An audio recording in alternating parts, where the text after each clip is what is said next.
aka Indigo Sky, aka Trigger ranking in this bitch. What's up, y'all? What's happening? What's happening? So, coming back, man, bro. I had to take a little nap earlier, man. I got that itis, bro.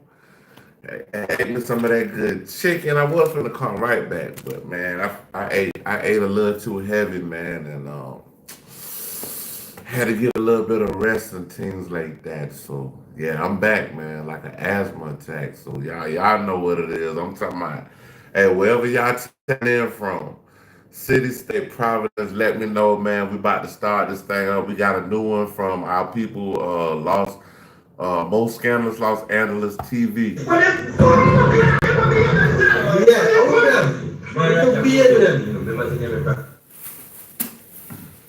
All right, let go. Hey, I got Valentino on, man. He wanted to talk to you, man. I was gonna give him somebody. Was good, Reg. I'm giving you some time to get you said you want to show your audience or me that the documents that I got was authored, so I'm giving you some time because I have a lot of the privacy, the FBI Privacy Act I want to release. And I'm going to give you a fair shot. The FBI, I'm talking about the bullshit. You think that the statement that was given in 2023?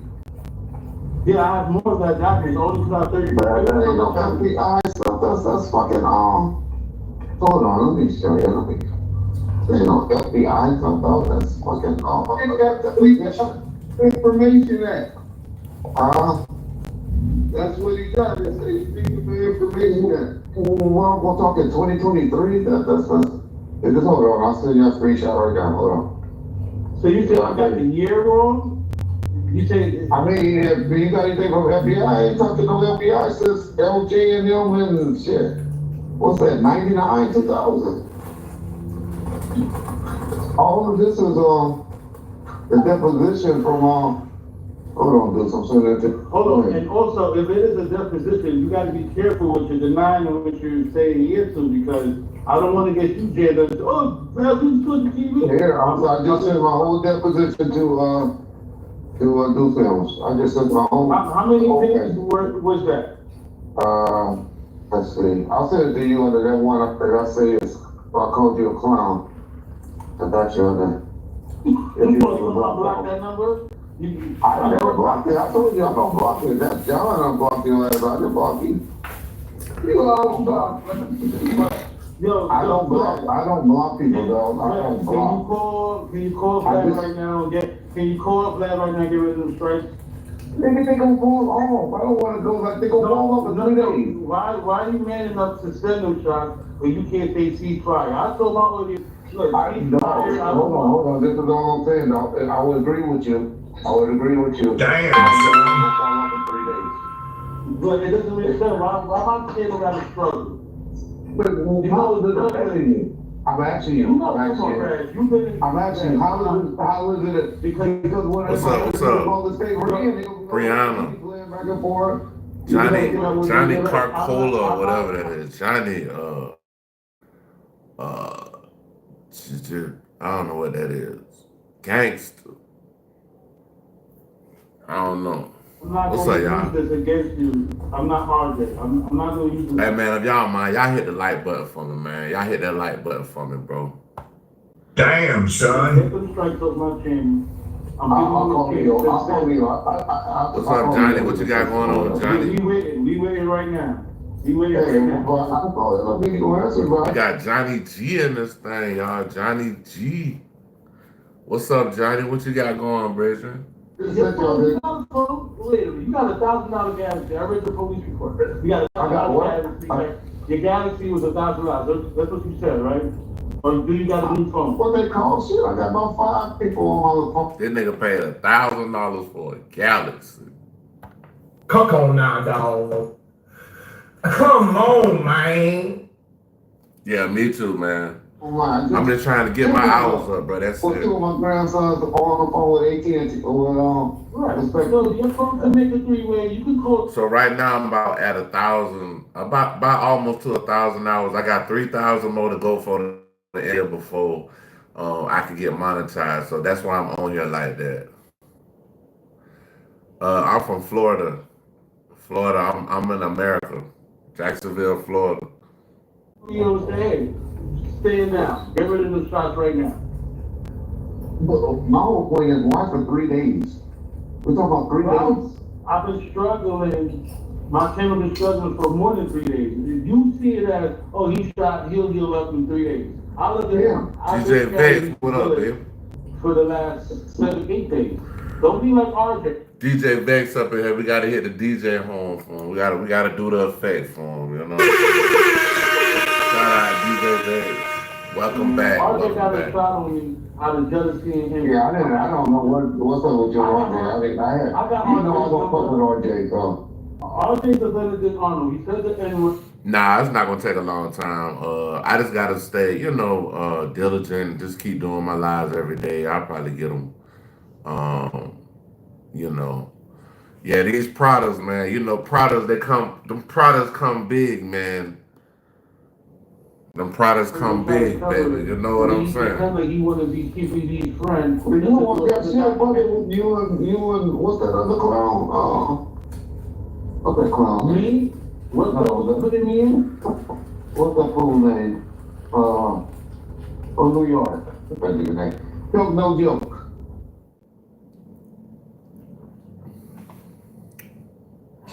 Influencers already knew. Don't call it a comeback. Joke. Y'all don't want to get on the phone telling got in this damn chill dealing with him or something. Nah, I was never included in that. I never linked RJ and Choke together. They got their own relationship. Yeah, the Burberry, they big too, but they nice though. All of them nice. I like the dog or something. I just said on my deposition. I like the dog or something. I got some Cartiers. My Cartier is kind of more like the Cartiers. They're more like aero, like the aviator glasses, like the pilots wear with the circle lenses and shit.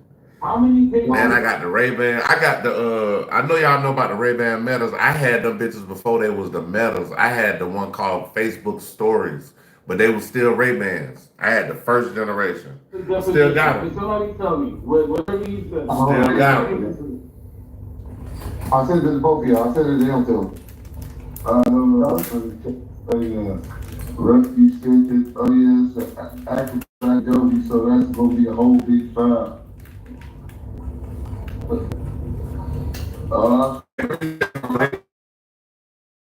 This motherfucker. It's like that shit. I bought a lawsuit. Okay, yeah.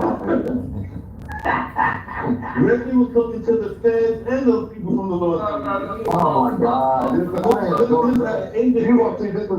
I ain't gonna lie to you, bro. Like, I'm gonna be honest with you. Like, when you say iced out, I don't know what you mean. But I would have to actually go look at like the Cartier store. But I don't think there's a lot of Cartiers that's iced out. Another thing I wanted to say, when y'all buying shit like Rolexes and shit like that, always go to a reputable dealer. Never buy Rolexes with diamonds already in them. Don't do it. If you buy, say you buy a plain Jane, Rolex, gold. Don't get it altered at all. Don't put nothing on it, bro. Don't put nothing on it, bro. Leave it the way it is. Cause that way right there, when it gets older, the value of, see, when you bust a watch down, you take the value off of it. The same shit that's in that shit that That's just like two or whatever is the same shit. This is a fucking deposition. That's just like you could buy like certain cars, and if you leave them the way they like, if you bought a car, let's say 100 years ago, and never did nothing to the car, never changed it, just made sure that it was still working good. Bro, you got a 100-year-old car, that's a piece of history. The money will accrue more than if you was to hook it up and do all this and put extra shit on it and all that. If you got that bitch like how you bought it 100 years ago and it look like that today, you got you something. Same thing with Rolex. Deposition. And then probably the rest of the opposition of what those people said Did I get the deposition? I'm in Atlanta, bro. I worked at the Rolex store, but Icebox like right outside the mall from us and shit. But that shit, bro, Icebox, bro, y'all wasting y'all money on that shit right there, bro. You might well go to the actual Cartier store and get you some Cartiers, big dog. Real talk. For a lawsuit. How many, Yeah. this is what I'm asking you, how many pages? Have you ever seen a privacy, or a FBI privacy, information? No, I ain't never, cause I ain't never did no FBI Okay, shit.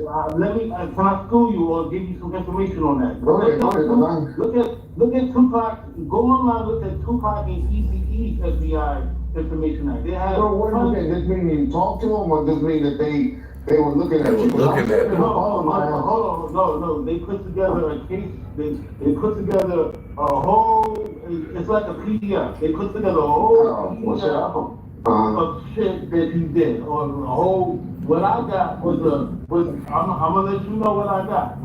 Well, I ain't gonna lie to you. If you just have to have Cartiers with diamonds, Icebox probably would be the go. That might be the best solution in Atlanta to, to get some iced out. You know what I'm saying? But like I was just saying earlier, I got the originals. Like, I ain't putting no ice in that shit because it's gonna be worth more money later on. You know what I'm saying?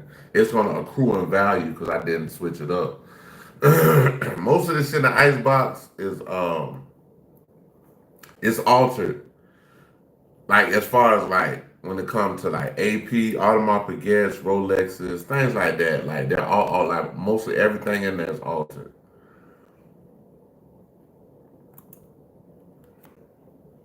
What they put me with? If y'all go to my TikTok video, you gotta scroll down. It's a watch. Well, I got two videos where people find out that their Rolexes was fake. Y'all gotta just go down my TikTok or it's on my Instagram too. Okay. They did a federal background check on you and gave me the documents. I'm gonna let you know what I got on you. So that's why when your wife and all that shit came up and all that. But when you saying that, wait a minute, when you saying that But word to the wise, y'all. Always buy original. Original is always worth more.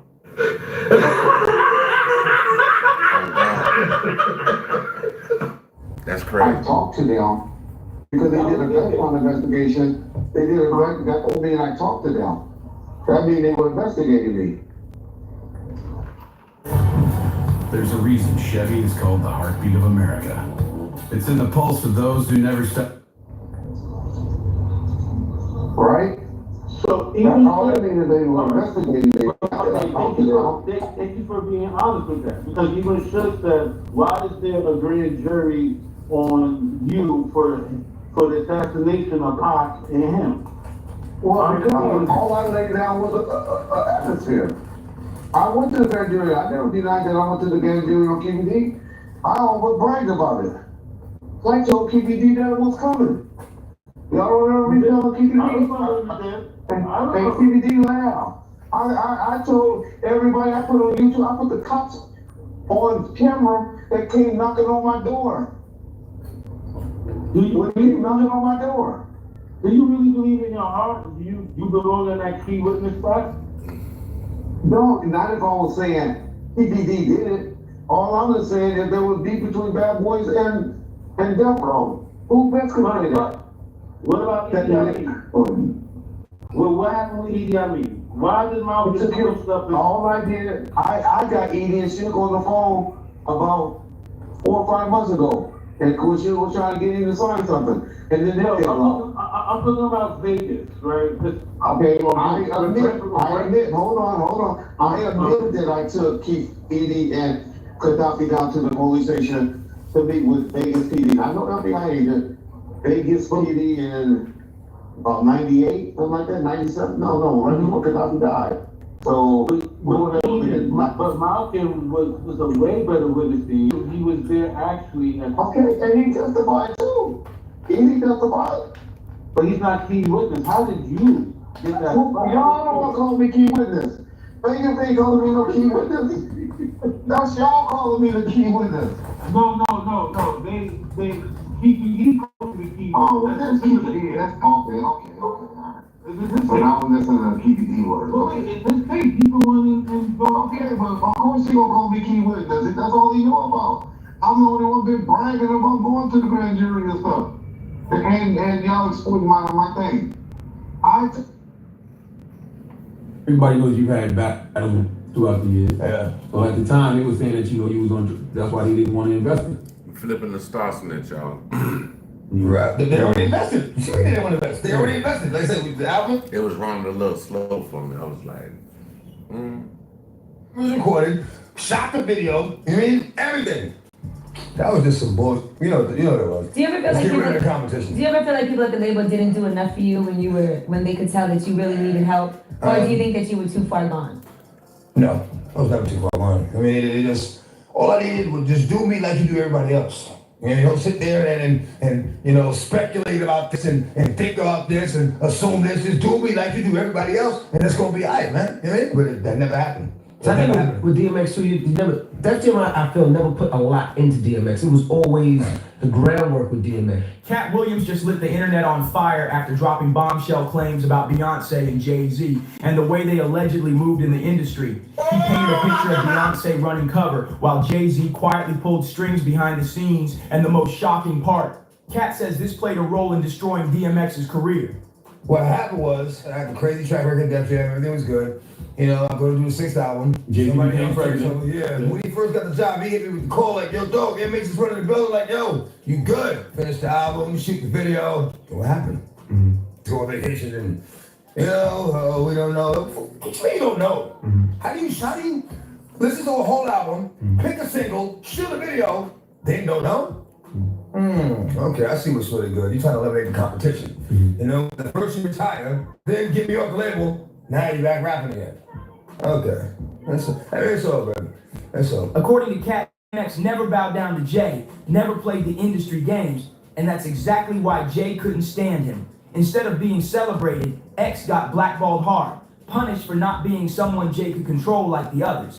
Cat even revealed he personally reached out to DMX because he felt the same pain, saying he too was pushed out for refusing to conform to what he called those freaky industry demands. I ever had, I was like, you gotta sign DMX, and they laughed at me. I remember when I left the office, Tina Davis said, she knew I wanted to sign DMX. She said, DMX don't sell, your ass is fired. Jay and Bam did not believe that. Jay would be like, you think he's better than me? And I'd be like, he's nice just like you. I said, if you look in the hood, there's less of like you and more like him. Yeah, but don't want to live that. He's depressing, Gotti. nah, that's true though. There's more dudes like DMX in the hood than like Jay-Z.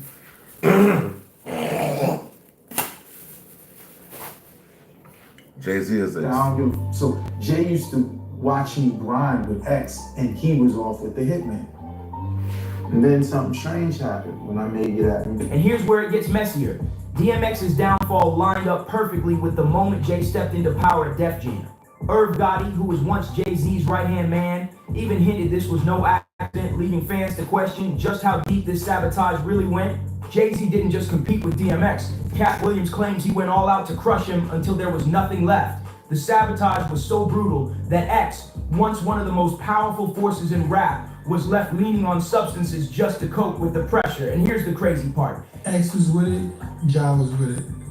Jay wasn't with it. I tried 2 times to make that album happen. X was with it, Ja was with it. How you think Jay thinking of being? This is just my opinion. Just my opinion. I don't think Jay wanted to get in that room with X and Ja. It would not. One more than the other, or listen, no, both? No, both. Jay is a very smart person. He's gonna do an album with R. Kelly. R. Kelly worships Jay-Z. Worships him. And Kanye West. Kanye West worships Jay-Z. And Jay Electronica. They all worship him. X and Ja don't worship Jay-Z. You're my man, but when that beat comes on, you're not above me getting at you. And that's what I do not feel Jay wanted to deal with. He didn't want to deal with. I'm saying they would come at each other. Damn, son. So it wasn't a direct hit where they're gonna say your name and things, but they coming at you. So do I want to make a whole album with these coming at me? And if I'm Jay-Z, there's a slight chance that gonna say I'm not the nicest. That's Right. It's not worth it. Where's my win? Right. The only thing I'm seeing with this is potential loss. But now people are saying, "Gee, it's better than you." Jay and DMX weren't just two random rivals. They actually knew each other before fame, which makes what happened next feel even colder. The real drama exploded when Jay slid into the president's chair at Def Jam. Instead of lifting DMX higher, Cat and others allege Jay used that position to strangle X's career out of pure jealousy. Remember, DMX was untouchable at that point. 5 straight #1 albums on the Billboard 200, back-to-back like no... I was just thinking about this the other day. They need to make a movie about DMX, like how they did the Pop movie and that shit. That shit'll be hard, my nigga. Oh, God. The DMX movie about his life. Nobody else in the game. He had the whole industry in a chokehold, and Jay knew it. But everything shifted once Jay got the power. Suddenly, doors started closing, opportunities dried up, and DMX himself went on the record during a radio interview accusing Jay of using Def Jam's weight to drag him down. Publicly. Dream Hampton spearheaded the Surviving R. Kelly campaign, which fueled the Me Too campaign. And that was all funded by Sean Carter to make sure that Robert Kelly went to jail. Dream Hampton.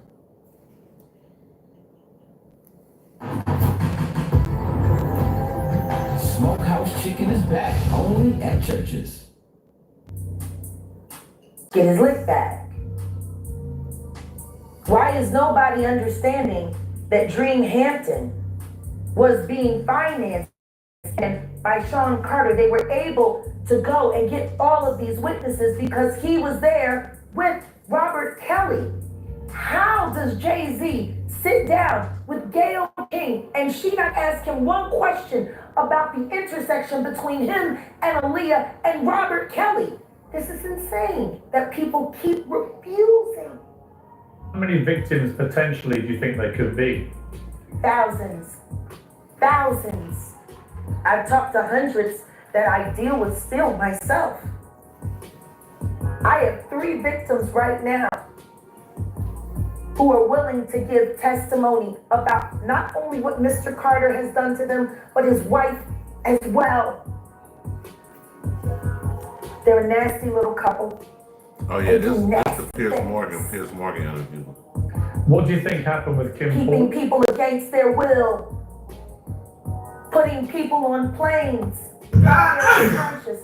Just like Aaliyah got on that plane. Unconscious. There's a lot of things that people don't want to talk about. That changes now, Sean. You must respond. You have no choice.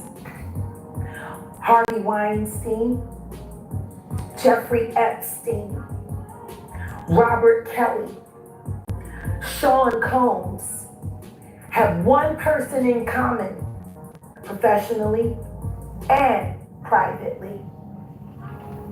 Sean Carter. This has been a fist of tyranny that has been punching through our culture and our society for decades. It must stop. And let's not forget what Irv Gotti, Jay-Z's own ex-best friend, spilled. According to Irv, Jay wasn't just competing with DMX, he was flat out jealous. In fact, he claims Jay went as far as sabotaging an entire joint album that DMX, Ja Rule, and Jay himself were supposed to drop back in the day. Why? Because X crushed him on every single track. Irv said straight up that Jay couldn't handle getting outshined, so he pulled the plug on the whole project. That move alone set the tone for the messy relationship they carried for years. Even when Jay and DMX linked up on a few songs later, insiders say the tension was still bubbling under the surface. The respect was never fully there. It was all smoke and mirrors for the public, while behind the scenes they were clashing until the very end. Was taken unfairly. She actually died screaming, and the Carters are responsible. But one of them is just a little more responsible than the other.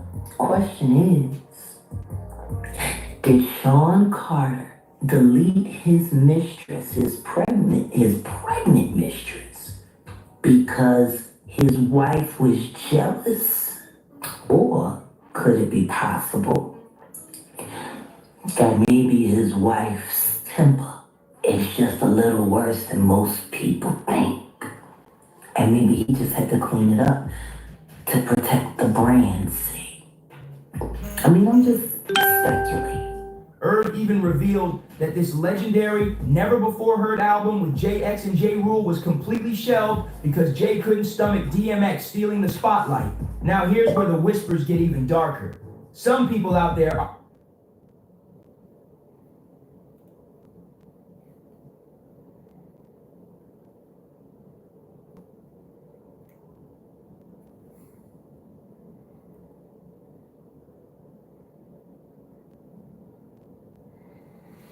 Video got clipped.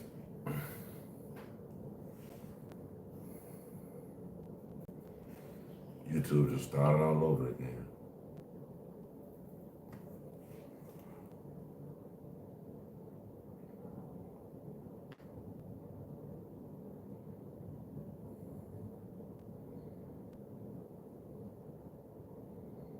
That's one we was just watching. I might go scandalous Los Angeles. Hold on.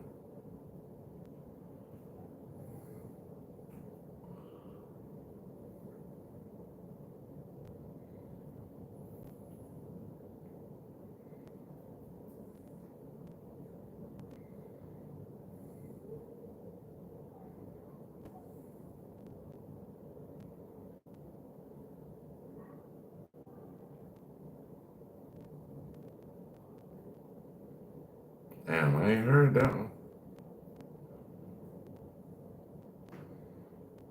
Most scandalous Los Angeles, y'all.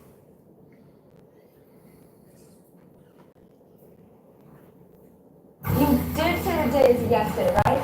Yes. Rematch at the bowling lanes? Thought you never asked.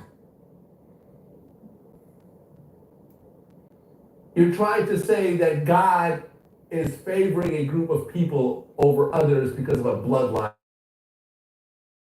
Really, not to any really religious person, we'll all say that we are all God's children.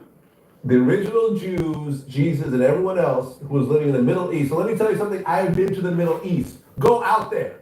I have been to Israel, Egypt, Jordan, Bahrain. All these places I have been to. Egypt. All these places, it's all brown people. It's near the equator, okay? This is how it works. Now, did some of those people move to different parts of the world and, have babies with people who didn't look like them? White people, Asian people, Spanish people, and then start to look like those people 100 generations later? Because we're talking about 2,000 years, right? That's 100 generations. Yes. Is my bloodline linked to the original Jews? I don't care. It doesn't matter. I don't give a shit. Do I consider myself chosen? No. The whole concept is fucking stupid. Not only is it stupid for Jews to think that way, but it also creates animosity for people who feel they're not chosen, because then there's animosity towards the people who think they're chosen. Then you get the arrogance of the people who think they're chosen, and all it does is a big divisive clusterfuck that pisses everyone off, and it ain't based on nothing. It's all fucking mythology and fairy tales and everything else like that. Because let me tell you something. As much as Jesus say, there was someone who believed in Thor just as strongly. Someone believed in Zeus. This man is a clown. Welcome back to Scandalous Los Angeles TV, where we expose the exposures and edify through entertainment. Recently, Marion Knight called SKG and gave her an exclusive interview. In that conversation, Simon revealed that John Hyland of Bomb First and DJ Vlad were both given access to unreleased Tupac material. According to Simon, Hyland sold this music overseas in Japan, something he says he has documentation for, and Vlad was even handed an unreleased Tupac verse that helped launch his career. Yet despite all of this, Simon says he was never compensated a dime. What makes this even more striking is the hypocrisy. For years, Vlad has gone out of his way to speak negatively about Marion Knight, framing him in the worst light possible. How come you don't interview Suge? It'd be the greatest interview ever. Because I know Shook's track record with people. I don't know anyone who's had a good experience with Shook. But you don't think you can get in there and do an interview and get out without something bad coming from it? I mean, Granny's locked up now, but yeah, but that doesn't mean that you're still not going to have bad experiences, locked up or not, through him or his associates or whatever else. Not that I'm scared, because I'm not really scared of anything or anybody, but it's sort of like the views don't matter a lot of times. But if Simon's words are true, then part of Vlad's success is rooted in an opportunity Simon himself made possible. That irony can't be ignored, and it also exposes the larger pattern. Certain cultural networks, like those surrounding Donald Sterling, are quick to protect and advance one another, while profiting off the very people they tear down. Even more telling is what Vlad said at the start of this video, dismissing the entire concept of a chosen people, calling it bozo stuff. But notice the timing. He only took that position. Come on now, dog. Come on, man. Declaring their true identity as the royal kingdom of Judah. The contradiction is glaring. Vlad is free to ridicule the idea, free to call the book a fairy tale, yet still benefits from the privileges of being seen as one of those very chosen people. If he weren't, he couldn't make statements like that publicly without being silenced. Instead, he racks up hundreds of thousands of views, while when we speak on it, our voices are censored or our content is taken down. That's just another double standard we're addressing here. Because if Vlad can claim to descend from the people in the book, while at the same time calling it fiction, then it's clear he doesn't truly believe in it. But here's the reality. What he mocks as a fairy tale is filled with truth. Truth that still echoes and reveals itself today. And that's exactly what we're about to uncover. Now, before we get into the video, I want to pause and address something real quick. Vlad said this book is a fairy tale, right? Think about that. On one hand, he's saying it's all made up, not true. But at the very same time, these guys are running around claiming to be the very people of that book. That contradiction alone is mind-blowing. So here's what I want to do. Let's actually look at what Vlad is calling a fairy tale. And I'm speaking to everybody listening right now. Anyone who says they believe in God, or who follows a higher power. I challenge something in your book, or from the God you worship that compares to what I'm about to show you. Show me your God giving instructions like this, with evidence that has proven itself to be true over time. Because remember, Vlad dismissed this as a fairy tale. But this book isn't just a story. It's the heritage of a nation of people. Just like you can look at East Indians and see their cultural marker with the red dot on the forehead. Our heritage is written in this book.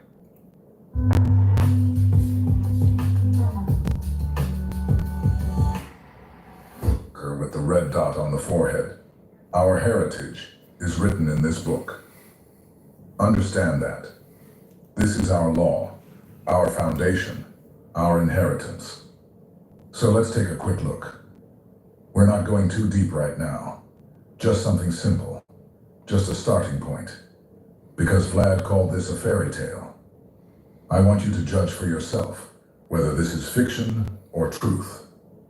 We'll begin with the laws concerning food, straight from the Torah, the first 5 books of Moses. This is the law. And according to the Bible, breaking one of these laws is what defines sin. And remember this. What we're getting ready to read was written long before any person alive today ever walked this earth. These words were recorded centuries before Islam existed as a religion. They were written long before a single page of the Quran came into being, and long before the Prophet Muhammad was ever born. What we're looking at is ancient, foundational truth, laid down thousands of years ago as the heritage and law of a people. And that's important to understand. Because when someone like Vlad calls this a fairy tale, he's dismissing writings that predate nearly every major belief system people follow today. Now let's turn to Leviticus chapter 11, and we're going to read to verse 11. Notice that this is God speaking to Moses and Aaron, telling them to give this message to the children of Israel, and not to the whole world. And the Lord spake unto Moses and to Aaron, saying unto them, Speak unto the children of Israel, saying, These are the beasts which ye shall eat among all the beasts that are on the earth. Whatsoever parteth the hoof, and is cloven-footed, and cheweth the cud among the beasts, that shall ye eat. Nevertheless, these shall ye not eat of them that chew the cud, or of them that divide the hoof. As the camel, because he cheweth the cud, but divideth not the hoof, he is unclean unto you.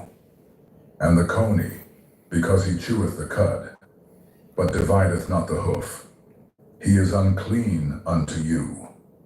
And the hare, because he cheweth the cud, but divideth not the hoof, he is unclean unto you. And the swine, Brother,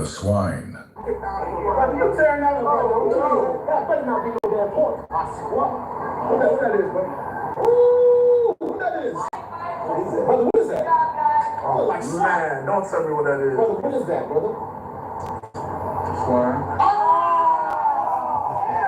and the swine, though he divide the hoof, and be cloven-footed, yet he cheweth not the cud, he is unclean to you. Of their flesh shall ye not eat, and their carcass shall ye not touch. They are unclean to you. These shall ye eat of all that are in the waters. Whatsoever hath fins and scales in the waters, in the seas, and in the rivers, them shall ye eat. And all that have not fins and scales in the seas, and in the rivers, of all that move in the waters, and of any living thing which is in the waters, they shall be an abomination unto you. They shall be even an abomination unto you. Ye shall not eat of their flesh, but ye shall have their carcasses in abomination. Whatsoever hath no fins nor scales in the waters, that shall be an abomination unto you. No fins. We just read the law about what to eat and what not to eat, regarding both the beasts of the land and the creatures in the water. God said not to eat the camel and not to eat the rabbit. Since most of our people don't eat rabbits today, we won't focus on that. But he also said not to eat swine.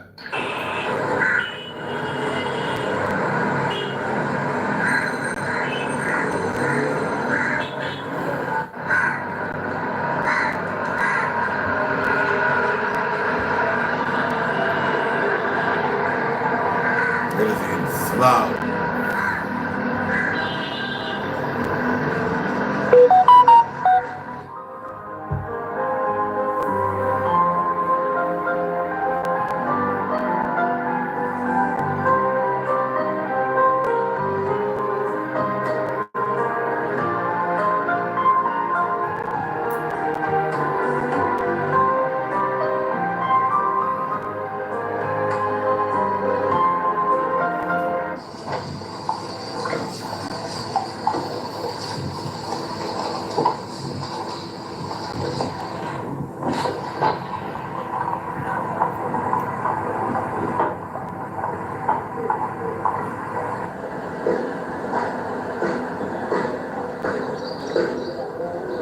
This shit crazy, bro. Damn, pigs is really dancing. I didn't know they was just dancing. This is crazy. Hey, this is up, big. We having that time. That's what we eat for. You know what I mean? Bro said that's what we gonna eat for.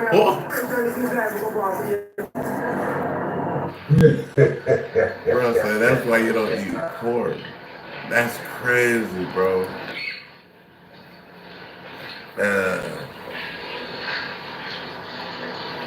That's crazy.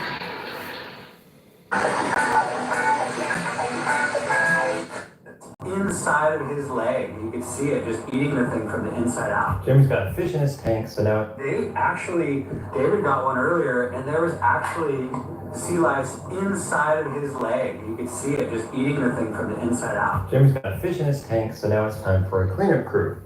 The cleanup crew, or CET for short, is a group of invertebrates that clean up your tank. They eat uneaten food and fish waste to keep things looking great. Here's my usual suspects when it comes to cleanup crews.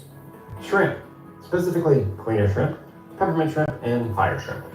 These guys all scurry around your tank eating any uneaten food and waste that they can find. That's why they say This don't is eat the latest shrimp. blood sugar, Wow. blood pressure, It's crazy. and blood oxygen meter developed by St. Luke. All scurry around your tank eating any uneaten food and waste that they can find. Now God didn't explain to Moses in detail what was wrong with these animals. He simply commanded, don't eat them. But as time has gone on, knowledge has increased, just the Bible said it would. And today, we're able to look more closely and understand exactly why he gave us those instructions. Certain creatures, both on land and in the water, were designed with a divine purpose as filters to cleanse the earth. In the seas, we have shrimp, crab, catfish, and lobster. On the farm, these are not meant to be delicacies, but natural cleaners. You've seen it with your own eyes. Pigs consuming filth directly from the ground.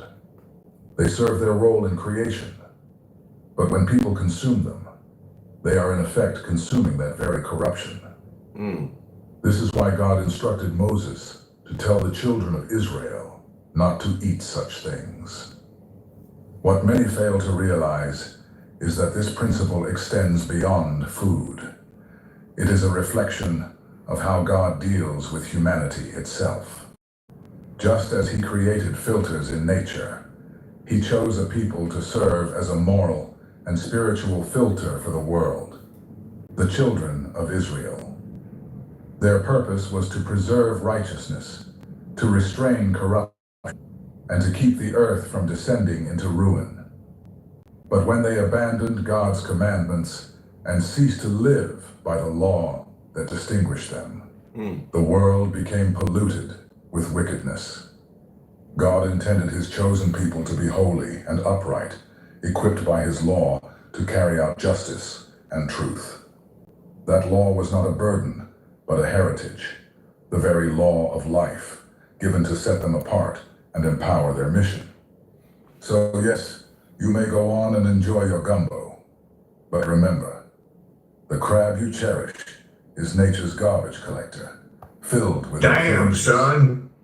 Think about the sea lice floating in soup and seasoning salt. And that pork on your plate? It comes from an animal that thrives on filth. Keep that in mind the next time you ask God to bless your meal. Especially when you already know he told you not to eat that. Vlad said that this book was nothing more than a fairy tale, something fabricated. But I've now shown you two clear examples within the law that have proven undeniably true, specifically concerning the unclean animals we've been conditioned to eat.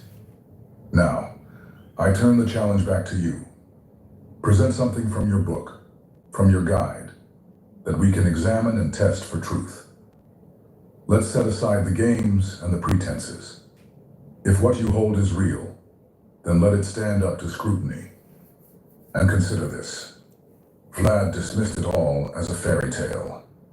Yet even in that, he unknowingly confirms Christ's words, that there are those who claim to be something they are not. And in doing so, they expose themselves as liars. What was spoken long ago continues to echo with truth today. Thank you for using Global Tel Link. So here's the other thing too, right? Mm-hmm. Everybody claims they love Tupac. A lot of people said because when they say his name, that validates him. That validates for people to talk to him. For 30 years, everybody remained me, not everybody. Certain people stayed and try to say I had Tupac shot and he died. And he's right. For years, the narrative was pushed that Simon could have orchestrated Tupac's death, even while sitting right next to him. That idea wasn't confined to rumor. It was broadcast repeatedly on television and circulated through major news outlets. MTV was among those platforms. They allowed the public to believe, even if only for a moment, that Simon himself might have been responsible. Now consider everything we know today about the sequence of events that led to Tupac's murder. Reflect on how the media managed to shape perception so powerfully that people could seriously entertain the possibility of Simon's involvement. Ask yourself, who controls that media? And how were they able to so effectively guide the narrative? And why would they want to? Who were they connected to and protecting? But I got a blue dish to my school and got shot. I'm facing myself. But when you look at it, when it comes to regarding to Good Morning America, regarding to anywhere else, they say these are the people who was involved with the murder of Tupac Shakur. Now these people, who they say for a fact, regardless if they said it was, I think I said that, y'all know the names. Right. Right. Right. But they say it had something to do with it. You talking to an artist, or hanging with an artist, or working for an artist, that they say has something to do with the death of Tupac. And that's on and on and on. Or, one person I will say his name, Racist John. This is a name that goes on and says he stole Death Row medallion and sold. This is a man that stole unreleased. Open a Chime checking account in 2 minutes and we'll spot you up to $200. Plus, you'll pay. Man that stole unreleased Tupac songs from another individual and sold to Japan. I can show you the receipts and show you he did. Damn, that's messed up. It's insane. Yeah. And they benefit from the money, right? Mm-hmm. Because he's racist, had no respect for black people, right? Mm-hmm. So then, I don't even know this other motherfucker. I had a conversation with him once. Oh, dude, I'm just because I keep hearing his name come up. This is a guy that they gave already Tupac songs to start his career. Now, if it's not true, play the mixtape for me. Damn, son. All these Tupac songs that were stolen from me, from somebody who worked with me. Who was it? Who's the guy? What's his name? Glad podcast. Oh, wow. Okay. So they gave him these unreleased Tupac songs that they had no reason to be giving him to. Then you put it out. And you put a mixtape out with unreleased Tupac songs, the biggest artist in America. You think it's not going to sell? How much did he pay these guys for that? I bet you wasn't done for free. How much money did I get out of it? Zero, because I didn't know. And all these people involved in it. Wow. But the same people involved in it is the same people who talk shit about Tupac. Fucking racist now never met Tupac. But he up there bringing people on the show talking, oh, Tupac ain't shit, he a punk, he was raped, he was this, he was that. But you trying to name, you want the public to believe you knew him and you cool with him, so you named your show after a black man who was Tupac. But you bring people up there to say anything good about Tupac. Now, I can't help but wonder, does anyone else find that strange? How is it that John claims to love Tupac so deeply, even going so far as to name his channel Bomb First, borrowing from Tupac's own slogan and song? Yet he sits down and records an entire podcast with someone who remains a suspect in Tupac's murder. Does that not strike you as contradictory?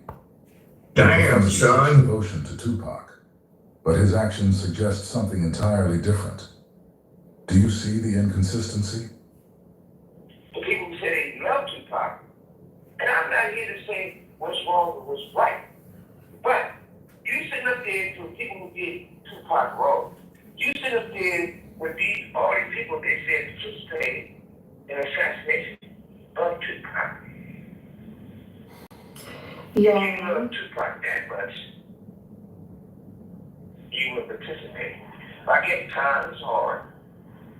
Fame is important. And clout is everything. Everybody wants clout. That's what I'm trying to say. Yeah. Yeah. And I didn't even see Pac ever have a conversation with security. Unless you tell them the motherfucking nation of you know? Yeah. So therefore, it don't work like that. It never works like that. Pac was cocky. Pac was smart. Anytime, when Pac did his first movie, he went in to do the movie because they didn't want to give Pac insurance. He was bent out of play behind. He came and talked to me. I made sure we put the $5 million on so if they went around and the insurance would cover it. So all these things that we did for each other, I did a lot for Tupac. Tupac did a lot for me. But these other people don't rewrite history, don't lie. So, as I wrap this up, I want to leave you with one last thought. A while back, in one of my very first videos, I broke down for Spider the real reason why 50 Cent never dropped his album. Not the surface story, but the truth. That it all traced back to something he said on a mixtape. And the people who move within what I'll call Donald Sterling's culture, they don't like that kind of talk. And just like Simon explained, somehow, some way, unreleased Tupac verses ended up in Vlad's hands. That doesn't happen by accident. Who could have possibly provided Vlad with such exclusive material? That tells you he's connected to someone deep inside that same culture. Someone who had access to Tupac's unreleased music. So Spider, since you've been asking yourself all this time why Vlad won't sit down and interview you again, even though you were one of the very first interviews he did on his channel, helping it get off the ground. Well, now you've got your answer. It's bigger than just an interview. It's part of the culture and the way it moves. This is the same culture that Vlad said was a fairy tale. Wow.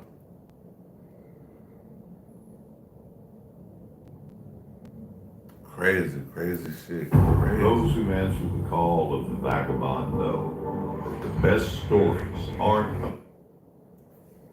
But Spider doing good, not so straight. Tell all this shit. When is the speech against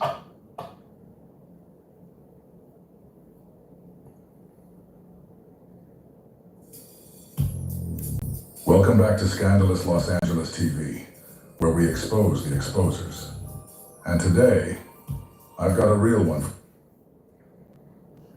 for you. We're about to take another look at CS2 back, and more importantly, at the way his handlers move behind the scenes. You're going to see how they make him completely reverse his stance, how he says one thing one day, and something entirely different the next, due to the press they put on him. It's wild, because when you observe these patterns, especially in those who are trapped in the entertainment industry, you really begin to realize that they're not free. They're stuck in a cold system, a system where fear, control, and manipulation rule the day. You're about to hear CS2 back switch up everything, right in front of your eyes. This clip alone will explain more than any interview, press run, or tweet could ever tell you. Everything Kanye warned us about. You'll see it right here. The control, the fear, the pressure from above. This is it. But before we get into that, I want to address something from the last video. It sparked a lot of feedback, some positive, some critical. And honestly, I appreciate the criticism even more, because that's real dialogue. And dialogue is what we need. Too often we cut off conversations before they even start. But if we're going to get anywhere as people, we have to talk. Now look, we might not all believe in the same spiritual path, but one thing we can agree on: Black and Hispanic people are in a cold, hard situation right now. We're at the bottom, and naturally, we should all begin to ask ourselves, why are we stuck in this situation like this? So I'm just giving you my thoughts on it, my perspective, based on what I've seen and studied. But if you have another theory, throw it out there. Let's put the best ideas on the table. Because if your answer is better than mine, I'll take it. No ego, just truth. Now, one of the things I kept hearing from people in the comments was, religion is man-made. And you know what? I agree. All religions are man-made. But what we're talking about here isn't religion. This book that you see on the screen right here, it has absolutely nothing to do with the religion of Christianity. Yes, the religion of Christianity was created using this book. But this book was not created from the religion of Christianity. You won't find anyone in the Bible who practiced the religion of Christianity, because it didn't exist yet. They weren't celebrating Christmas. There were no Easter egg hunts. That's not what was happening. So get that out of your head when we talk about this book. The Bible is not about religion. This book is the heritage of a nation of people. The word Bible comes from the Latin word biblios, which means books, or a collective composition of records. A collective composition of whose records, though? It's a collective composition of the Israelites' records. No nation on earth possesses a more extensive and detailed recorded history than the descendants of Jacob. And it is all preserved within the pages of the Bible. It's the story of a nation of people, told through their eyes, through their covenant with the Most High. It was written by Israelites to Israelites and for Israelites. Period. Every name you know, Jesus, Moses, David, Solomon, Matthew, Mark, Luke, John, they all belong to one nation, one bloodline. This is not about going to church for Sunday service. This is about understanding who we are, how we got here, and what lies for us in the future. Think about the East Indians that wear the red dot on their foreheads. No matter how funny that might look to someone else, they could care less, because that's their heritage. It means something to them, and most times, a person's culture plays a much bigger role in their lives than the outside influences of the world. Point is, we have a heritage and a culture too, and it was written down in the #1 selling book in the history of the world, the Bible. We had a culture and a way of life deeply rooted in divine instruction. The book of Ecclesiasticus, chapter 17 and the 11th verse. Beside this, he gave them knowledge and the law of life for an heritage. And the law of life for an heritage. You can wake up tomorrow and choose to be in the religion of Christianity. You can also wake up and choose to be a part of the Islamic religion. Or you can simply choose no religion at all.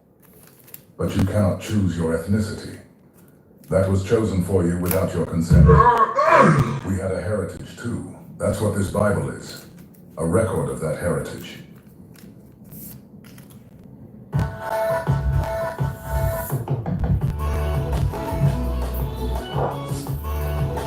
Heritage. I just think that since you guys have a platform, I think you should use it and more positive light. See, because most of y'all people not going to hell. I am. I'm going to hell for the shit I did. Before we even get into CS2 back, I want to unpack this part, because there's a lot here. What we're seeing is another familiar scene. A righteous king of Judah addressing an evil king of Edom. And right from the start, the first thing out of the king of Judah's mouth is a call for more positive content from No Jumper. Then, almost immediately, he admits he believes he's going to hell for the things he's done. That's an admission of guilt. One thing we know is that a true narcissist won't confess to any wrongdoing. Not openly, at least. Think about how many effed up things Adam has done on his platform. How many times has he admitted he was wrong for it? He still defends talking to a 16-year-old girl when he was an adult. But something deep inside Gumby, something in his spirit, is telling him that judgment is coming. Let's get back to that. Why are you going to hell? Just because you killed someone? I mean, you got off on self-defense, right? Don't you feel like you were justified? I mean, if somebody was threatening me like that, That's what you say. That's what I you feel say. like that's like the number one thing that I would feel like I was justified doing that for. And now, I'm not telling you how you should feel. I'm just saying, I'm surprised that you feel like you committed this super grave sin. I'm talking about that bullshit. Okay, why are you going to hell? Like, I'm sorry? Why are you going to hell? And why are you so sure of it? Well, because I believe in repenting for your sins. And I am repenting for mine. I'm ready from hope. But why can't you repent? Why would I? If you really think you did something wrong, you could always apologize, right? Apologize to the dead people? Well, repenting is like apologizing to God, right? Well, I guess that's so. I mean, my God is smooth, right? And I accept whatever it is it's supposed to be. Like, I just told you I had a gang lady shooting at Dreadheart.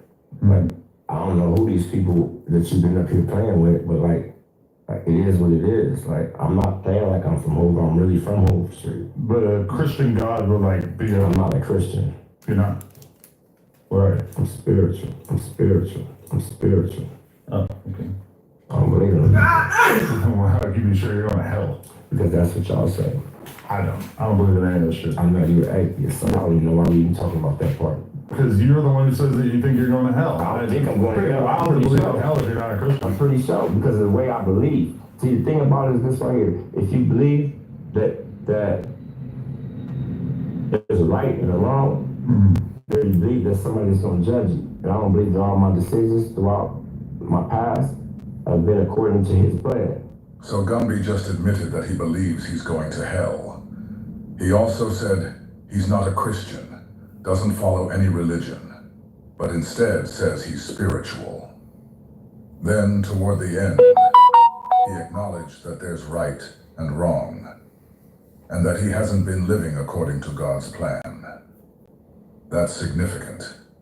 Even while rejecting organized religion, he's still speaking in terms of repentance, sin, and hell, because those concepts are already written into him, sealed in his conscience.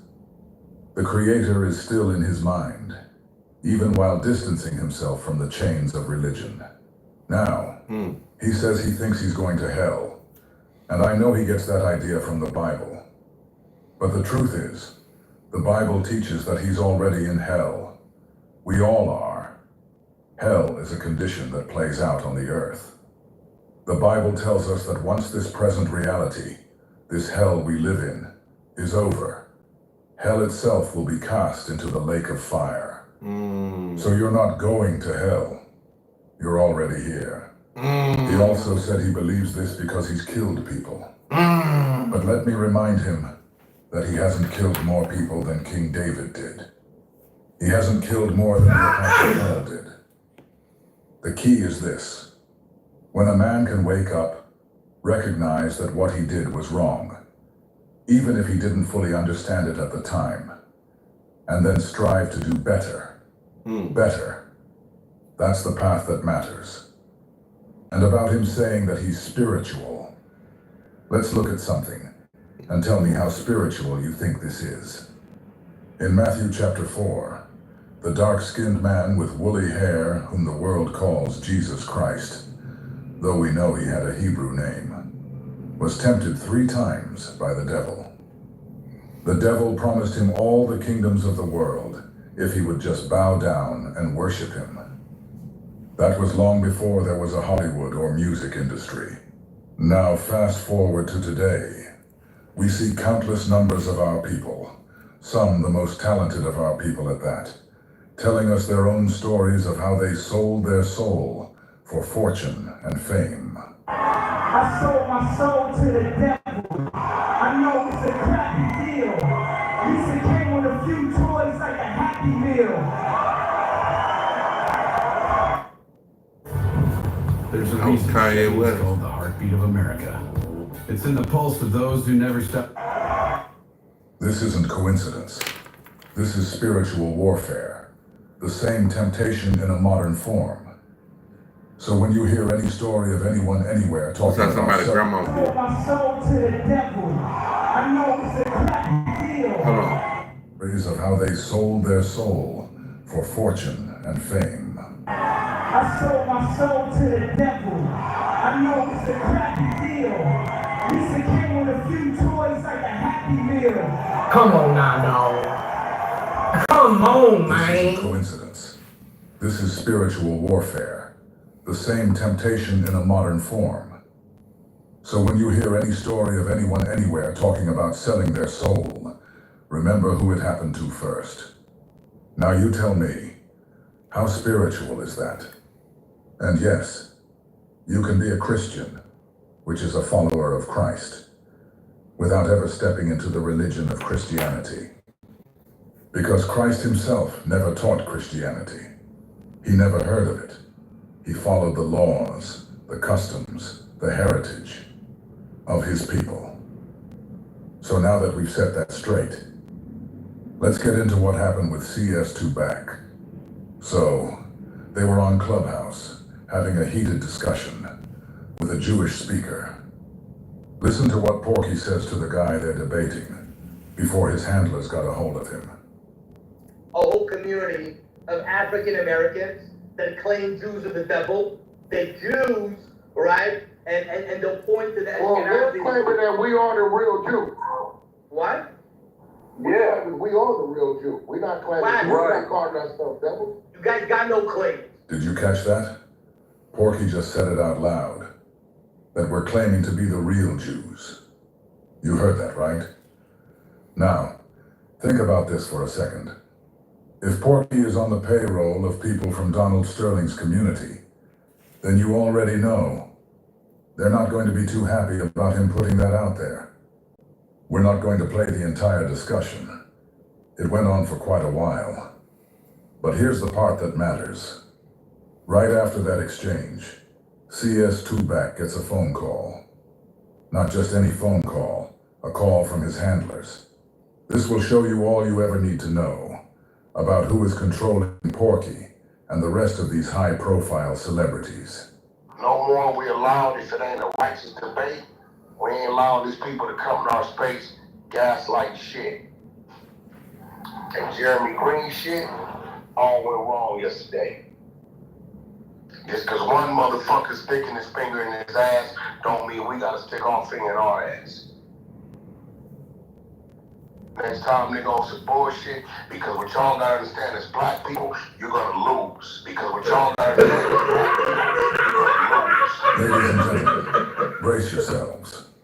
You're about to witness the most jaw-dropping, spirit-crushed, buck-broken house ninja monologue ever delivered in our lifetime. Buckle up, because this one is going to be something else. Y'all can listen to all these niggas running around here, and I say it with cap on the floor, because they need to start telling the truth. Listen to all these niggas around here talk about, if you notice, all their conversations, from the Christians to the Muslims to the Hebrews, Israelites, all that. All their conversations is talking about what it ain't. We ain't in no position to be playing around like we got position. And I'm waiting for them to start telling the truth. Everybody's conversation is 800 years ago. I personally don't give a fuck about it. I'm focusing on right now and the years to come, and the years to come, and the years to come. And about what's coming in the future. But here's the problem. Wack doesn't realize that the devil isn't obligated to tell him the truth. He thinks he's on his way to some better place. Somewhere the rest of the so-called slaves won't be allowed to go. He imagines himself sitting at the table with Massa, following Massa's orders, while the rest of us remain on the outside. Wack says he's worried about the future. But in all actuality, he has absolutely no idea what's coming in the days ahead. Here's the difference between him and me. I can actually take a shot at what's ahead, because I have something that he is now refusing to acknowledge, thanks to his handlers. For 6,000 years, one book has foretold the rise and fall of nations, the trials of men, and the very chaos we see today with pinpoint accuracy. And the Lord has already revealed what comes next. Isaiah chapter 48, verse 3 to 5. In the New Living Translation, verse 3. Long ago I told you what was going to happen. Then suddenly I took action, and all my predictions came true. For I know how stubborn and obstinate you are. Your necks are as unbending as iron. Your heads are as hard as bronze. That is why I told you what would happen. I told you beforehand what I was going to do. Then you could never say, my idols did it. My wooden image and metal god commanded it to happen. Isaiah chapter 42 and the 9th verse, in the easy-to-read version. In the past, I told you what would happen, and it happened. Now I am telling you something new, and I am telling you now, before it happens. Just like every other thing that has already happened. This is how we know that when it's all said and done, CS Tuback's handlers are going to turn on him, the same way he's turned on all of his former associates. I don't give a fuck what we did a year ago. If it worked for us, let's build on it. If it worked against us, then we stand the fuck back and stand the fuck back up and keep climbing. But don't be fooled by none of these dudes' conversation. Damn, son. Who they say we are. They're claiming that we are the real Jews. Confidence is not a mindset, it's an achievement. In the GMC CRA. Jew. What? Yeah, we are the real Jew. Pay attention to your reality about who we ain't. Because when the story comes out, they're gonna have selective memory. And all they're gonna talk about is what we said. And then you know what all the other people gonna do? You see how they do us? Motherfucker, you knew this how they was gonna do us. So adjust. If it ain't a righteous debate, we ain't fucking with it. So what classifies as a righteous debate? Like that thing with Jeremy last night, I ignored him. That wasn't a righteous debate. Right, I ignored him. Yeah, yes you did. When motherfuckers start saying crazy shit. And it's a problem right now. That's gonna probably cost me a couple $100,000. And it's a problem right now. That's gonna probably cost me a couple $100,000. So here's what's about to happen. Right now, Wack is going to pull out his phone and read the message he got from his handler. Now he does a half-assed job of it. You can tell he's not going to let us hear the whole thing. But even in the little bit he reads, you get a sense of how these handlers talk to their people. We've seen it before. We saw how Kanye's handler spoke to him. We heard Dave Chappelle describe the way HBO and Comedy Central came at him. Same tone, same control, same game. And here's something else to pay attention to. The way Wack cuts off Tizariak mid-sentence. Tizariak is about to make a point, and Wack just shuts him down so he can read his little message. That's classic narcissist behavior. A narcissist doesn't care about what you have to say. only about what's in their head at the moment. You're nothing but background noise to them. And notice, Porky does the exact same thing all the time, but I bet you he doesn't do that to his handlers. So Porky just admitted that the fallout from that discussion you just heard, it's going to cost him $200,000. Sounds to me like his handlers, the same ones who've been paying him, are now yanking back a hefty chunk of his money. And remember, these are his own words. Because of that conversation, he lost a couple $100,000. Sound familiar? Think Kanye. One wrong move, one wrong statement, and suddenly, $2 billion is gone overnight. Same playbook, same system, same punishment. And it's a problem right now. That's gonna probably cost me a couple $100,000. Don't have no fucking Jewish, disrespectful fucking comments on my fucking stage. Ever again in life. Ever again in life. Ever again in life. That applies in reverse too, right? Nah, Cap, that ain't for you, that's for me, and that ain't my fault, Wack. That was me leading the frontier, talking all that shit to him like that. Oh, that dumb shit, cause guess Cap, guess who did it, Cap? Who? Guess who did it? Wack. Don't put your name there. Wack talked about Anne Frank. Oh, yeah. That shit crazy, man. No, shit ain't crazy. The problem with our people is we don't want to learn from our motherfucking mistakes on how it's gonna go. Y'all think y'all still running this shit on right and wrong. This shit ain't right and wrong. This shit ain't ran on right and wrong. It isn't a question, but we don't evaluate what's right and wrong. This shit ain't right and wrong. This shit ain't ran on right and wrong. We don't evaluate what's right and wrong. We live in a society. Damn, son. We live in a culture. Hey, Wack, the only thing I'll say though is... So here's what's about to happen. Right now, Wack is going to pull out his phone and read the message he got from his handler. Now he does a half-assed job of it. You can tell he's not going to let us hear the whole thing. But even in the little bit he reads, you get a sense of how these handlers talk to their people. We've seen it before. We saw how Kanye's handler spoke to him. We heard Dave Chappelle describe the way HBO and Comedy Central came at him.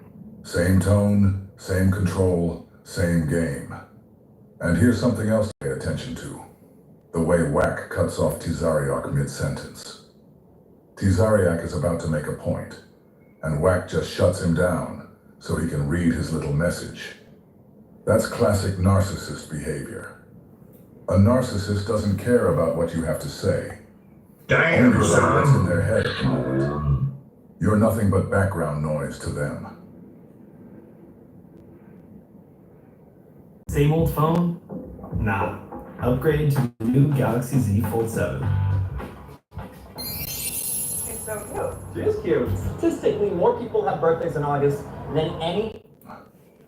And notice, Porky does the exact same thing all the time. But I bet you he doesn't do that to his handlers. Hey, Wack, the only thing I'll say though is... I was sent a recording early this morning of you and your colleagues on Clubhouse attacking Jeremy Green. And it seems to be very anti-Semitic in nature. I'd love to get a quote. I'm doing a story on hip-hop and the impact it's having on the Jewish community. And I find this conversation extremely less than settling. Oh, guess who just became the aggressors? God damn. We did. Because you stupid motherfuckers don't want to listen. Y'all keep listening to these people like we are the people to do what we want, okay? I'll respond. Nobody attacked anybody. Right?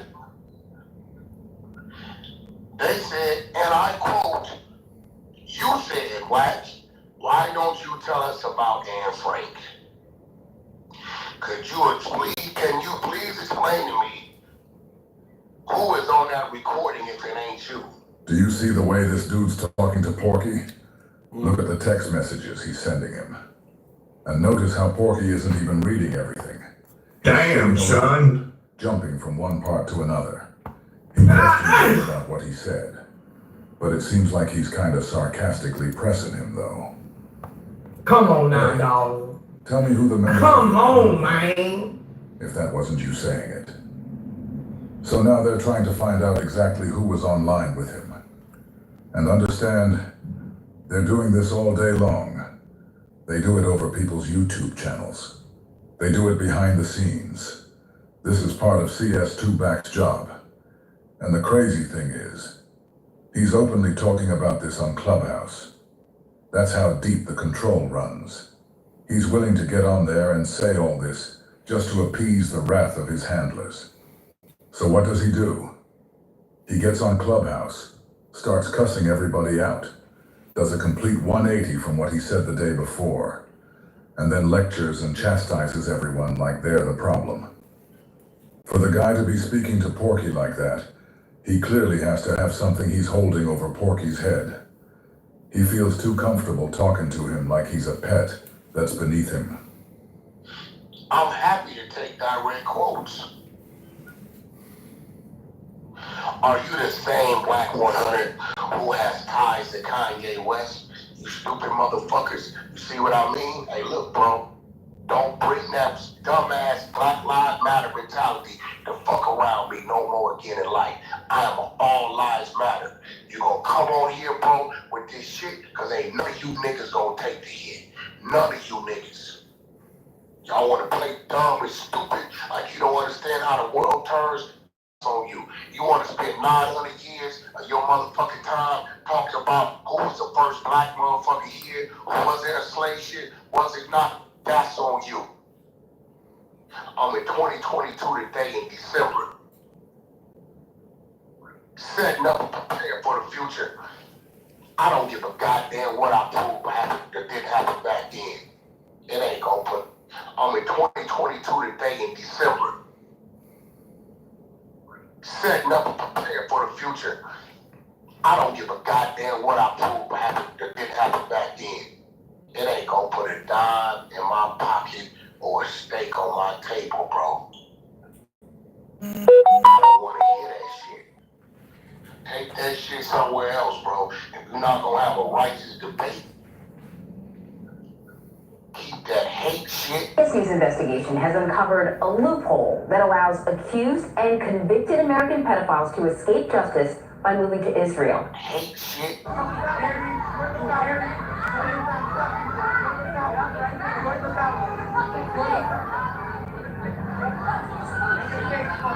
Hate shit and all that shit, the fuck away from me, man. Cause guess what? Who said something they didn't say? I was begging and leaving shit alone. Y'all see how this works? Pro-black people who think we are in control. The reality of this shit, we are not in control. Cat, are you gonna keep it real with the people, bro? We are not in control. Yeah, You might not be in control.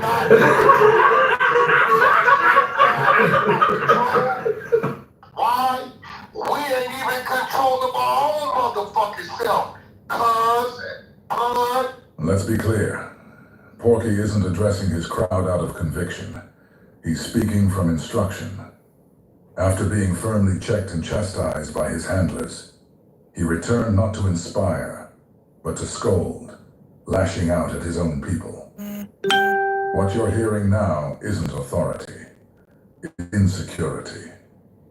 Those above him have reminded him who holds the leash, and his fury is the fury of a man muted, trying to mask his fear with volume.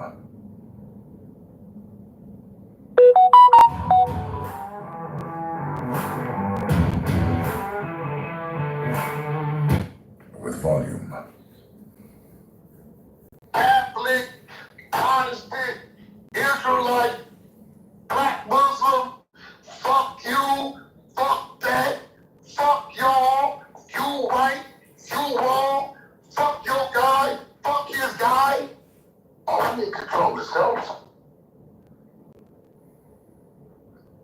had a conversation. Cause I'm really tired of these motherfuckers running around here.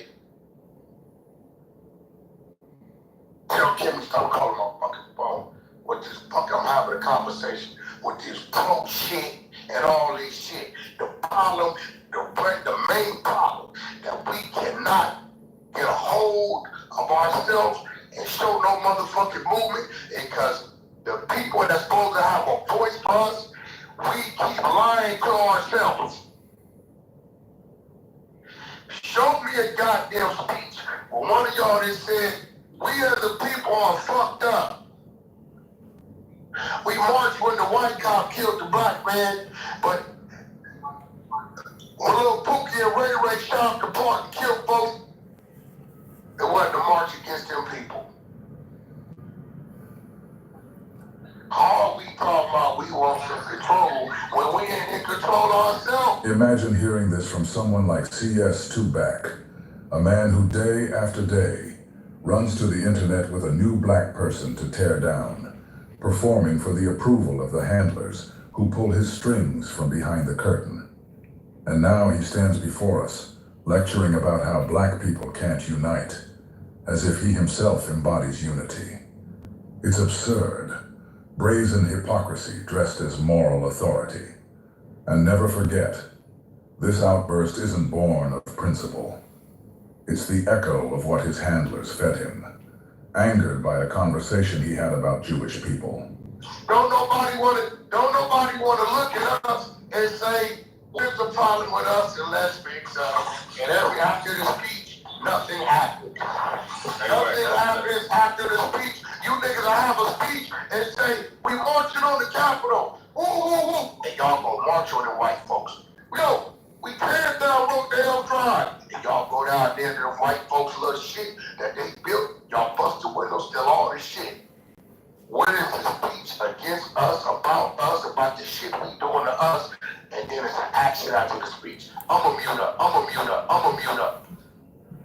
Yeah, that's not this conversation. No, this conversation is no, it's all of it. Don't bring look. I don't want nobody. Look, bro.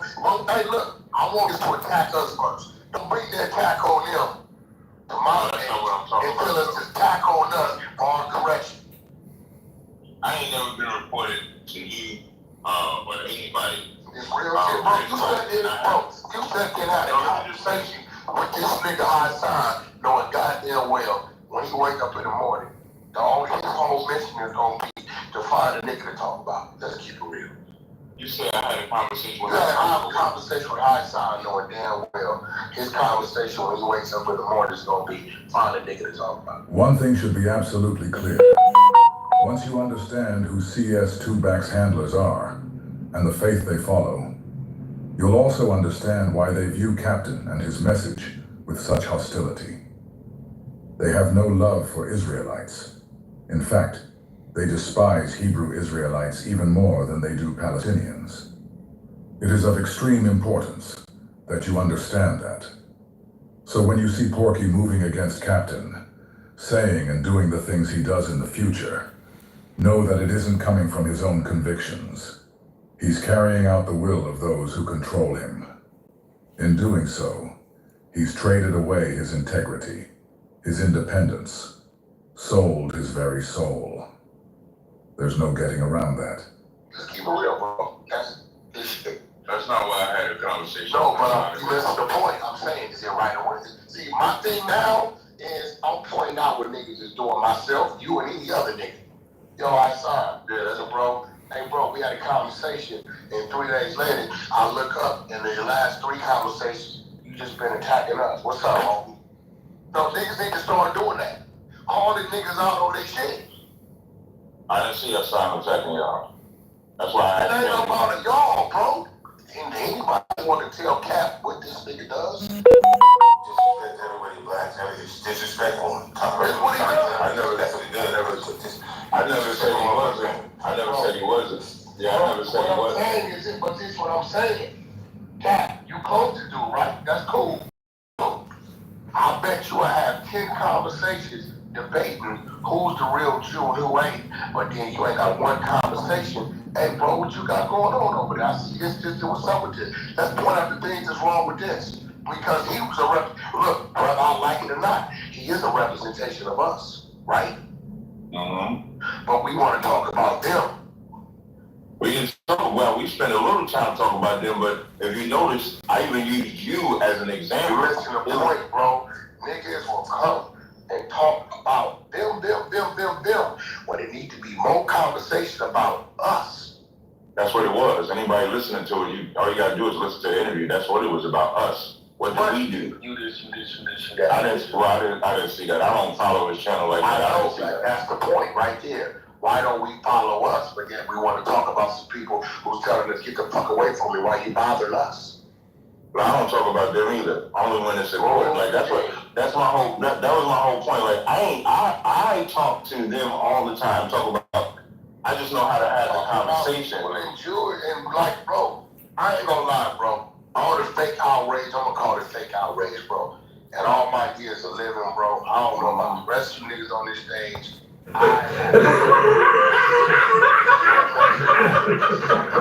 What their Jewish people was doing to us, bro, since the Kanye shit, bro. Ain't nobody been talking about what the fuck is Jewish people. Bro, we've been doing this before the Kanye shit, though. Hey, bro, it has not been the head topic of conversation. But nobody want to hear that part. So I'll end it there. But I think that you guys can see exactly what's going on here. But don't worry, we're just getting started. Make sure to hit that like button and subscribe. Hey, y'all check out Most Scandals on TV. Y'all keeping me in the Karma Cafe. Like, subscribe, share. Definitely a notification, please. I'll be back probably tomorrow, tonight, 1.